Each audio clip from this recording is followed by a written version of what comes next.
Sometimes it feels as though our lives are directed by a cynical playwright with a rather sharp, almost cruel sense of irony.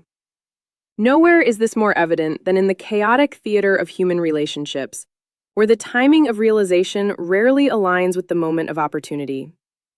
For years, I have listened to stories that make one wonder why the universe allows for such a massive delay between an action and the understanding of its weight. I have seen beautiful, soulful people walk away from wreckage feeling entirely irrelevant, convinced that they meant nothing to the person who let them go.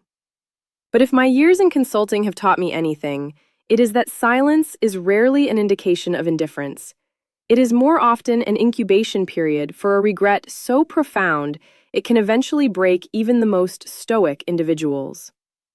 We must understand that the sense of value in a relationship often does not arrive until that relationship is no longer an option. It is the loss that creates the value, a tragic human flaw that forces us to appreciate the sun only after the winter has set in permanently. I have watched this cycle repeat endlessly, where one person gives their absolute all only to be met with a cold shoulder, only to have that same coldness turn into a weeping confession months down the line. It is a misalignment of the soul's clock, and it is one of the most painful things to witness.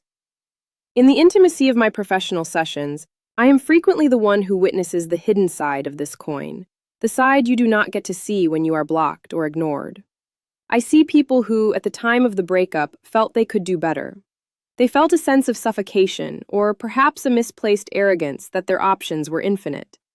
They come to me months later, and the transformation is staggering. They do not just talk about their ex-partners. They recount the history with a surgical, agonizing precision. They remember the gestures they ignored, the patience they exploited, and the kindness they mistook for weakness. These are not people who are winning. They are people who are drowning in the realization that they traded a once-in-a-lifetime devotion for the temporary thrill of freedom, or the pursuit of someone who does not even know their name. They sit on my sofa and they cry. Not the polite, soft tears of a sad movie, but the gut-wrenching, ugly sobbing of someone who realizes they have committed a catastrophic error in judgment. They try to find excuses, of course. They blame their career, their mental state at the time, or the way their partner's love felt too much. But eventually, the excuses fail, and they are left with the cold, hard truth. They had a diamond, and they threw it away because they were distracted by shiny pebbles. It is a form of divine justice, perhaps, but it is a heavy one to carry. You likely imagine your ex-partner moving through the world with an untouchable aura. You see them as someone who has been blessed by the gods of attraction, someone for whom every door opens and every heart flutters.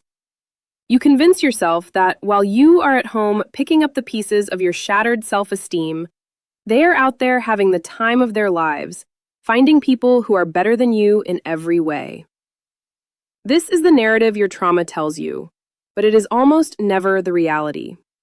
The unfazed image they project is usually a fragile mask.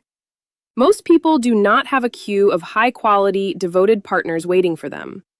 In fact, most people go through life without ever truly being seen by another human being. When they walk away from you, someone who truly saw them, who understood their flaws and loved them anyway, they are stepping out into a very cold and very transactional world. They soon realize that the level of care you provided is not the standard, it is the exception. They might find dates, they might find temporary distractions, but they will not easily find another you. This realization does not hit them immediately because the ego provides a temporary shield. But as the weeks turn into months, that shield thins. They start to look for you in everyone they meet, and the more they fail to find you, the more the regret begins to fester. They are not as powerful as you think they are. They are simply people who made a bet against someone who loved them, and they are starting to realize they lost. There is a specific kind of cruelty in the way we treat ourselves after a rejection. We become our own worst enemies, whispering that we were not enough, that our love was a burden, and that we deserve the silence we have been given. But I want you to consider the possibility that your failure to keep them was actually your greatest success. By giving everything you had, you left them with a debt they can never repay. You left them with a standard of love that they will now measure every future partner against, and most will fall short. Your absence is not a void.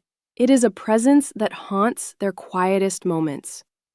Do not walk with your head down. Do not believe that your value is defined by someone who lacked the vision to see it. The timing of their regret is not your responsibility. If they realize it too late, that is their tragedy, not yours. Your task now is to take all that energy you were pouring into a bottomless pit and pour it back into yourself. You are not a waiting room for someone to decide you are worth it. You are the destination.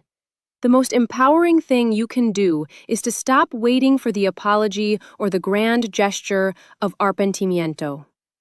Whether they come back crawling with Shakespearean apologies or they stay silent forever, your life cannot be a hostage to their process. If the universe wants to bring you back together in 3 years, it will do so. But you have no obligation to spend those 3 years in a state of suspended animation.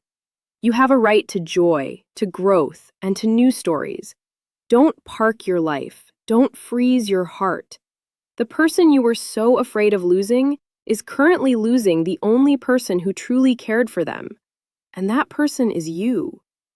When you truly grasp the magnitude of that, the power dynamic shifts. You are not the one who lost. You are the one who was freed.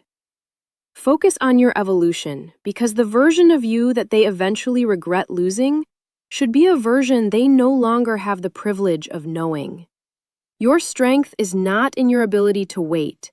It is in your courage to move forward while they are still trying to figure out what they lost. This is your journey, not theirs. So start walking.